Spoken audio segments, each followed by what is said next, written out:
Ciao a tutti e bentornati sul canale. Oggi siamo in Val Chiavenna, precisamente alle cascate dell'Acqua Fraggia, e stiamo facendo il sentiero che porta fino al borgo di Savogno. Si parte da un'altitudine di circa 430 metri e dobbiamo fare una salita di 550 metri circa, quindi dovremmo arrivare intorno ai 1000 metri di altezza. Lunghina, abbastanza ripida. L'idea è quella di arrivare su e mangiare al rifugio, che è proprio lì nel borgo di Savogno, e quindi niente, seguiteci in questa avventura. Ma prima di iniziare, se volete supportarci, iscrivetevi al canale. Ora iniziamo! Dato che nei commenti del video della Greenway del lago di Como ci avete detto che le escursioni in giornata vi interessano, abbiamo pensato di proporvene un'altra. Siamo sempre in Lombardia, questa volta in Val Chiavenna, al confine con la Svizzera. Prima tappa della giornata sono le cascate dell'Acqua Fraggia, che sono già ben visibili dalla strada arrivando a Borgonovo di Piuro. Parcheggiamo e ci troviamo subito davanti la maestosità di questo monumento naturale, che ha impressionato anche Leonardo da Vinci e le menzionò all'interno del suo codice atlantico.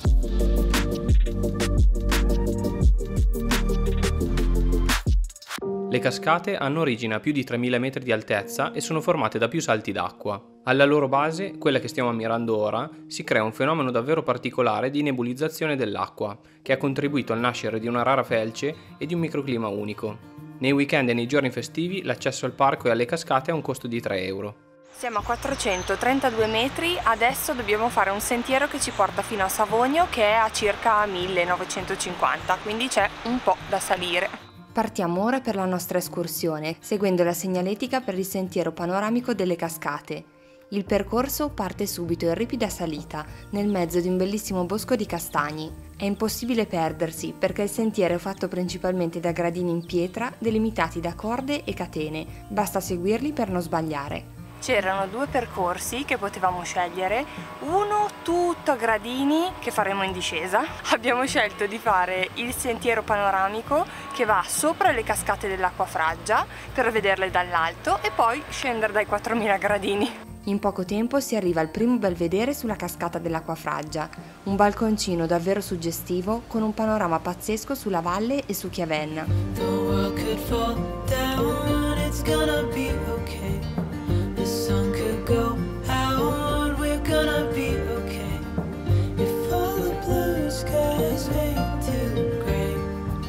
Tornate indietro per circa 50 metri sul sentiero da cui siete arrivati e continuate a salire per le scale che puntano sempre verso sinistra. Da qui iniziano una serie di strette scalette in ferro ancorate alla montagna. Un consiglio: fondamentale fare questo percorso in salita e non in discesa, soprattutto se soffrite di vertigini, perché le scale sono davvero ripide. Arriviamo subito al secondo punto panoramico, dove troviamo diverse pozze d'acqua trasparente. Questo sentiero è in ascesa costante e troviamo solo ora un piccolo tratto in piano che, con una leggera deviazione dal sentiero, ci regala una splendida visuale sul torrente Acqua Fraggia e su altri salti delle cascate.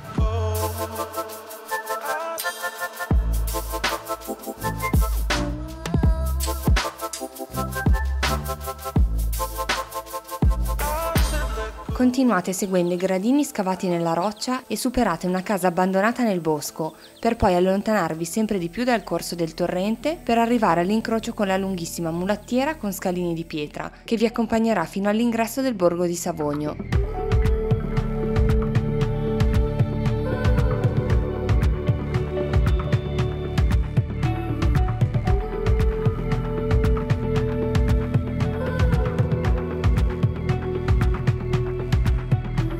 Siamo arrivati. È bello perché il posto è bellissimo, ma è faticoso. E se siamo veramente arrivati, adesso vedremo, ci rilassiamo un po' al rifugio e pranziamo finalmente. Appena arrivati al borgo, andiamo a pranzo al rifugio Savogno. Prenotando in anticipo potrete scegliere con cosa pranzare, mentre se fate come noi avrete una scelta un po' più ristretta, ma comunque delle cose buonissime. Dopo la salita, un bel pranzo meritato con gnocchetti di grano saraceno e tagliere di salumi. Buon appetito!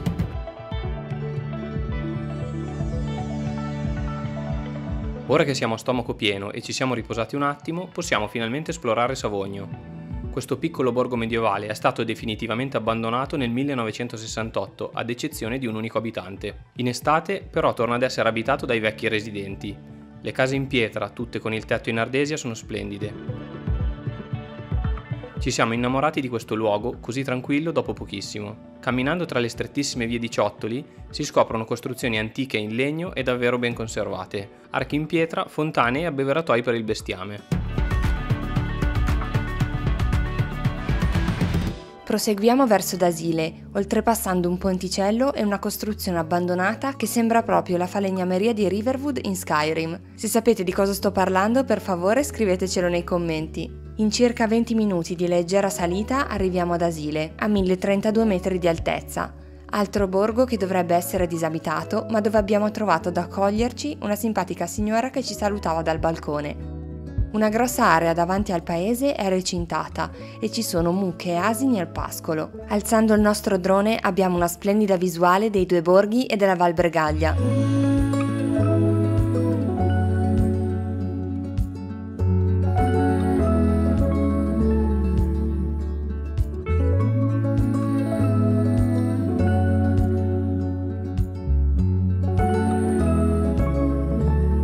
Il centro abitato è simile a Savogno, ma solo leggermente più piccolo. Dopo esserci rilassati con questo panorama incredibile che abbiamo intorno, iniziamo la discesa. Dopo essere stati ad Asile, che tra l'altro è bellissimo, adesso torniamo giù sullo stesso sentiero da Asile a Savogno. E poi non riscendiamo dal percorso che abbiamo fatto all'andata, ma facciamo tutta la scalinata. Quindi dato che adesso siamo a 1032, dobbiamo arrivare a 430, abbiamo 600 metri di dislivello dritti in discesa da fare.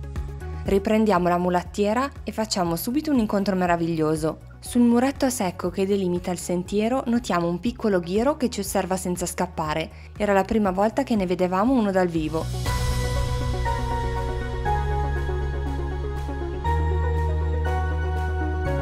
Dopo aver salutato Savogno, continuiamo a scendere lungo i 3000 gradini della scalinata che ora ci riporteranno al punto di partenza di questa mattina. Impressionante pensare come l'uomo sia riuscito a creare nel Medioevo un sentiero in pietra così lungo, per agevolare il passaggio del bestiame e degli abitanti dei borghi. Facciamo una piccola sosta in località Stalle ai Ronchi, dove si trovano 3 vasche comunicanti scavate nella pietra, dove potete ricaricare le borracce. Incontriamo di tanto in tanto delle costruzioni abbandonate e semidistrutte che servivano come deposito per le coltivazioni e la legna. Con uno sforzo finale per le nostre ginocchia che in discesa si sono fatte sentire, arriviamo poco sopra all'imbocco del sentiero preso questa mattina. Un ultimo sguardo alle cascate dell'Acqua Fraggia e siamo pronti per tornare a casa. Grazie per essere arrivati alla fine del video, speriamo vi sia piaciuto questo sentiero. Fateci sapere nei commenti se ci siete già stati oppure se vi piacerebbe farlo, a noi è piaciuto un sacco. Se volete aiutarci lasciateci un mi piace e iscrivetevi al canale per non perdervi le nostre prossime avventure. Noi ci rivediamo a settembre con un nuovo viaggio, preparatevi perché sarà all'estero in un posto molto particolare. Vero, grazie e alla prossima. Ciao ciao!